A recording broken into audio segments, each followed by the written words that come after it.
I think all our society is run by insane people for insane objectives. You know, and I think that's what I sussed when I was 16 and 12 way down the line, but I expressed it differently all through my life. It's the same thing I'm expressing all the time, but now I can put it into that sentence that I think we're being run by maniacs for maniacal ends, you know. If anybody can put on paper what our government and the American government, etc., and the Russian, Chinese, what they are actually trying to do, you know, and what they think they're doing, I'd be very pleased to know what they think they're doing. I think they're all insane, you know, but I'm liable to be put away as insane for expressing that. You know, that's what's insane about it. Every country's had a violent revolution for one reason or the other. Not one of them has the freedom we're all talking about. So we're saying give peace a chance, you know, like nobody's ever done it before. And it's not a matter of, we're not thinking in terms of 10 years, we're thinking in terms of peace forever, you know. And everybody's talking about now. I want peace now. We can get peace now if we want it now. And the left wing talk about giving the power to the people. You know, anybody knows that the people have the power. All we have to do is awaken the power in the people. The people are unaware. It's like they're not educated to realize that they have power. They put the politicians in power. They vote for the local mayor. The people do it. But the system is so geared that everybody believes that just the father will fix everything. The father being the government. Government will fix everything. It is all government's fault. You know, shake your fist at the government. Well, we are the government. The people are the government, and the people have the power, but we must try and make them aware of this. And Yoko was telling me about this great old ancient Chinese book, which tells you how to fight a battle, you know. And it says the battle is always lost within the castle, you know, like America's falling within, not from the commies coming. That it's falling apart inside. And this book on how to fight the good fight says never have every door shut. The enemy then will... Everybody's going to come round and attack. But if you leave one door open, you know where they're going to come in, and then you get them. So intuitively, we're doing that. And we leave a door open. They're so busy shouting about haircuts and genitals and naked and long hair that they concentrate their ammunition there. We know where it comes from, and we get on with the job of selling or doing whatever we're doing. And I believe that. You leave the door open, man, and that's where the door they'll come in, you know. As a Beatle, we made it, and there was nothing to do. We had money, we had fame, and there was no joy. And then I met Yoko, and she was making it as an avant-garde artist, and we both tried to find something we had in common, a common goal in life, because she couldn't rock and roll with me, and I couldn't avant-garde with her. I mean, we can, but that's what we thought at the time. So we decided the thing we had in common was love, and from love came peace. So we decided to work for world peace. And how do you do that? We do it by the advertising method. We believe that today's society, advertising is the thing politicians use and commercial companies use, the Beatles use it, John and Yoko should use it. Our product is peace. Have less words and more peace. I think the only way to do it is Gandhi's way. And that's non-violent, passive, positive, or whatever they called it those days. You know. We're selling it like soap, you know, and you've got to sell and sell until the housewife thinks, oh, well, there's peace or war. That's the two products. Peace. Peace. Peace. Peace. Peace, peace, peace, peace, peace, peace, peace, peace, peace, peace, peace, peace, peace. Peace in your mind, peace on earth, peace at work, peace at home, peace in the world.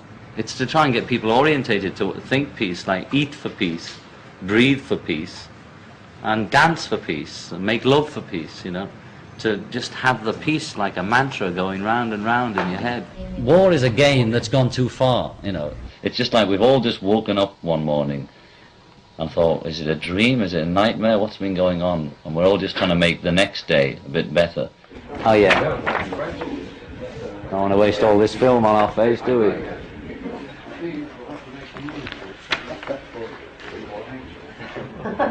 We specifically did the poster event around the world for Christmas to try and get at least one plug-in for peace on earth at Christmas, because that's what it's about. And happy birthday, Christ, you know, is what it's about. If you had one wish for Christmas time, what would it be? Peace. Peace on earth. Yeah. And love. Peace on earth. That implies no violence, no starving children, no violent minds, no violent households, no violence, no frustration, no fear. If some housewife is against war, just put it in the window, you know, just to let her neighbours know or her husband know. You know, you've got to start on the home ground, like convert your parents. We think we have the right to have a say in the future. And we think the future is made in your mind. It says it, you know, war is over if you want it.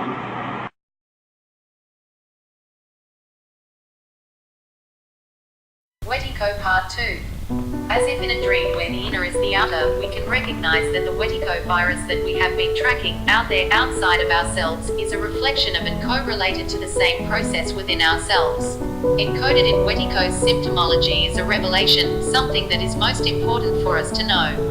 A disease of civilization. Wetiko malignant egophrenia is a disease of civilization, or lack thereof. To quote Forbes, to a considerable degree, the development of the wetiko disease corresponds to the rise of what Europeans choose to call civilization. This is no mere coincidence. The unsustainable nature of industrial civilization is based on, and increasingly requires violence to maintain itself. Genuine civilization, in essence, means not killing people. Referring to the lack of civility in modern society, Gandhi was asked what he thought of Western civilization and responded by saying, "I think it would be a good idea." It makes sense that native people would know about malignant egophrenia, as they were both oppressed by but weren't, at least initially, under the curse of modern civilization. Being under the sway of modern civilization can feel like something foreign to our nature is being imposed upon us, as if we are living in an occupied land. Modern civilization suffers from the overly one-sided dominance of the rational, intellectual mind, a one-sidedness that seemingly disconnects us from nature, from empathy, and from ourselves. Due to its disassociation from the whole, wetiko is a disturber of the peace of humanity in the natural world, a sickness which spawns aggression and is capable of inciting violence amongst living beings. The wetiko virus is the root cause of the inhumanity in human nature, or shall we say, our seemingly inhuman nature. This psychic virus, a bug in the system, informs and animates the madness of so-called civilization, which, in a self-perpetuating feedback loop, feeds the madness within ourselves. Forbes continues, this disease, this wetiko, cannibal, psychosis, is the greatest epidemic sickness known to man.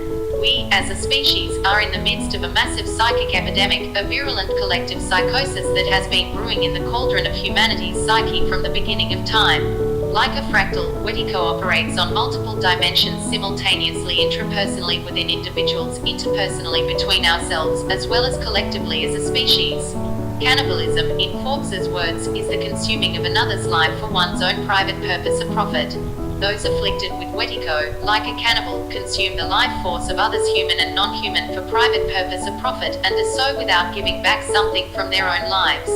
One example that symbolizes our self-destructive, collective madness is the oil company's destruction of the Amazonian rainforest, the lungs of our earth. This is literally a full-body revelation showing us what we are doing to ourselves.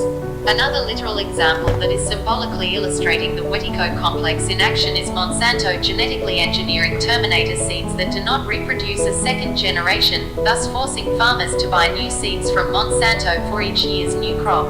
This makes survival for many poor farmers impossible, which has triggered a wave of suicides among farmers as Monsanto grows richer from the process. Forbes writes, the overriding characteristic of the wetiko is that it consumes other human beings, that is, it is a predator and a cannibal. This is the central essence of the disease. Predators, full-blown wetikos, are not in touch with their own humanity, and therefore can't see the humanity in others. Instead, they relate to others either as potential prey or as a threat to the dominance.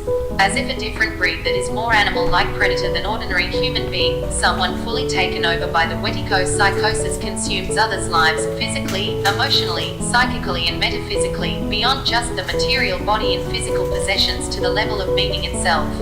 Wetikos are the anti-artists of our culture, embodying the opposite of what creative artists do. Unlike an artist, who creates life-enhancing meaning and enriches the world without robbing others, a wetiko takes and consumes without giving anything back, continually draining and impoverishing the earth of resources. We are currently in the midst of the greatest epidemic sickness known to man. Many of us don't even realize this, as our collective insanity is so pervasive that it has become normalized. Our collective madness has become transparent to us, as we see and interpret the world through it, rendering our madness invisible, thereby unwittingly colluding with the collective psychosis that is wreaking incredible death and destruction on this earth. Being transparent, our madness is beyond its mere appearance, which is to say, beyond being apparent, i.e., not visible. Our collective psychosis is invisible to us, as it expresses itself both in the very way we are looking, as well as all of the unspoken ways we have been conditioned not to perceive. Due to its cloak of invisibility, we don't see our madness, a psychic blindness which makes us complicit in the creation of our madness. Many of us can't fathom the level of evil to which full-blown wetikos have fallen prey, and of which they are capable. Our lack of imagination of the evil existing in potential in humanity is a direct reflection of a lack of intimacy with our own potential evil, which enables the malevolence of wetiko to have nearly free reign in our world. In our psychic blindness, we are complicit in the spreading of the evil of the wetiko psychosis, a systematic evil whose depth is beyond the capacity of words to fully describe. Evil paralyzes the ability to language our experience, creating a seemingly unbridgeable gap between language and the event it is supposed to describe. Finding that place of no words, we simultaneously discover and create a new language, a language which is universal and transcends language itself, a language known as art. A parasite of a different order. When people are infected by the wetiko virus, Forbes writes, they are the host for the wetiko parasites. The wetiko germ is a psychic tapeworm, a parasite of the mind. Just like certain computer viruses, a malware infect and program a computer to self-destruct, mind viruses like wetiko can program the human biocomputer to think, believe and behave in ways that result in our self-destruction. Wetiko is a virulent, psychic pathogen that insinuates thought forms into our mind which, when unconsciously enacted, feed it, and ultimately kills its host, us. It doesn't want to kill us too quickly, however, for to successfully implement its agenda of reproducing and propagating itself throughout the field, it must let the host live long enough to spread the virus. If the host dies too soon, the bug would be prematurely evicted and would suffer the inconvenience of having to find a new residence. Like a cancer of the mind that metastasizes, in wetiko disease, a pathological part of the psyche co-opts and subsumes all of the healthy parts of the psyche into itself so as to serve its pathology. The personality then self-organizes an outer display of coherence around this pathogenic core, which masks the inner dysfunction, making it hard to recognize. In a psychic coup d'etat, the wetiko bug can usurp and displace the person, who becomes its puppet and marionette. Like a parasite, the wetiko virus can take over the will of an animal more evolved than itself, enlisting that creature into serving its nefarious agenda.